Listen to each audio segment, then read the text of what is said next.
and just a great place to work, making cool cars, and really want we need to hire a lot of people, so we really want people to think about come to work here, and we want to make it as convenient and easy as possible.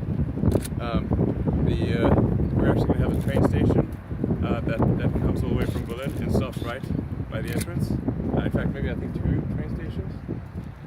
So that makes it very easy if somebody who's like living in Berlin and wants to come work here. They can drive or they can go by train. Yeah, we're looking forward to having a wonderful place here.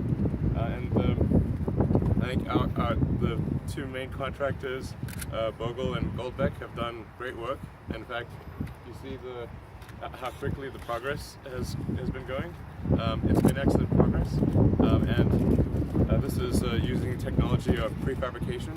So while we're preparing the ground, we also, with Bogle and Goldbeck, we created the parts of the building in a prefabricated manner, so that it can actually go up incredibly quickly and still be a high quality, great building. And how do you feel personally being in Germany? Oh, I love it. It's great. Always have a good time here. How's XSA12? Sorry? How's XSA12? Oh, you mean my kid? Yeah. That sounds like a password. Yeah, he's great. I think next time I'm gonna bring him. Maybe come back in a few months and bring him along. Mr. Gala, why are you building this factory in such a hurry? Why do you need to be so fast? I believe in speed. And I think also, well, I mean, to be more serious for a second, it's I think very important for climate that we move quickly. So it matters to me. No, but I think it's very important that we accelerate the transition to sustainable energy, and that we move as quickly as possible. And so this is the reason for the sense of urgency. And I've been saying this for a long time, and it's good to see some of the companies like VW taking this very seriously now. But still, only a very small percentage of the cars that are made are electric. And then there's I think we'll do maybe more than cars here. We'll also probably be building some batteries and cells and some other things here. So that'll be good for stationary storage of wind and solar. And essentially the 3 elements that are needed for a sustainable energy future are sustainable energy generation, energy storage, and sustainable transport, electric cars, and eventually electric aircraft and electric. Ironically, everything can go electric except rockets, but anyway. And you can't have gas cars on Mars. But the reason for the urgency is that it matters if we take a short time or a long time. And if the faster we can make the transition to a sustainable energy future, the better for the world. That's why. How would you describe your relationship with the... Sure. Do you have a message for the people here in the region? Oh yes, well first of all, we're very excited to be in Grünheide, and we appreciate very much the support. And I want to make sure that when we have the big party to celebrate the opening, that the whole neighborhood is invited.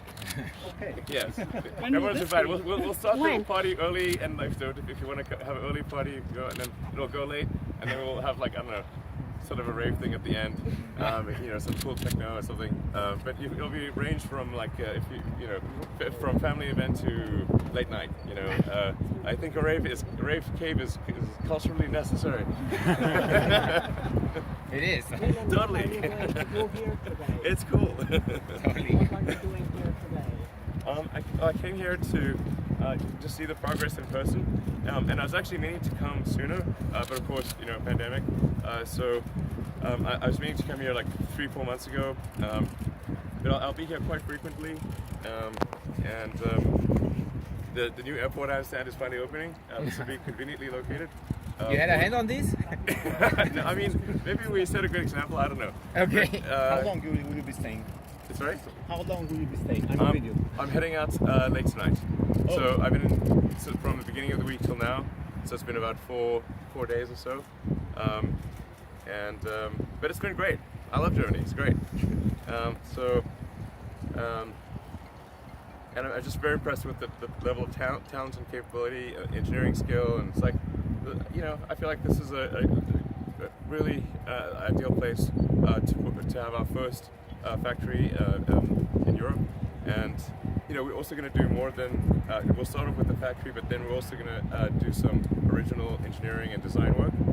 And I think you know, I may mention that the Berlin paint factory will be the most advanced paint factory of any car factory in the world. And I think this is going to be really cool. It's going to be, actually, to be totally frank, better than the one in the US. But you know, whatever. We'll upgrade the one in the US later. Yeah.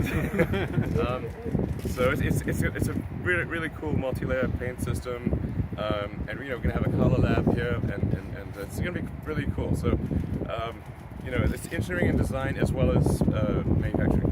So What are the plans for the future? yeah, I mean, well, it's like I was saying, it's you know, we're going to build the factory, but then we also I mean, there's a bunch of innovative stuff that we'll be doing here that we'll tell you about in the future. It's not just you know, a copy of the Model Y. It's actually a radical redesign of the core technology of building a car.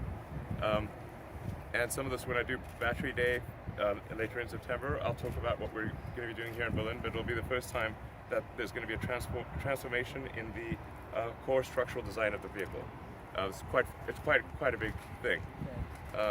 So it's like I said, both manufacturing, engineering, and design as well.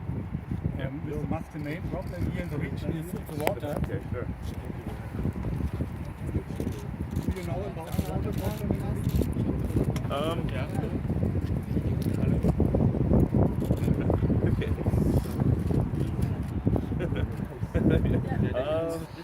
going to be able to do all these. These are going to be traded on eBay.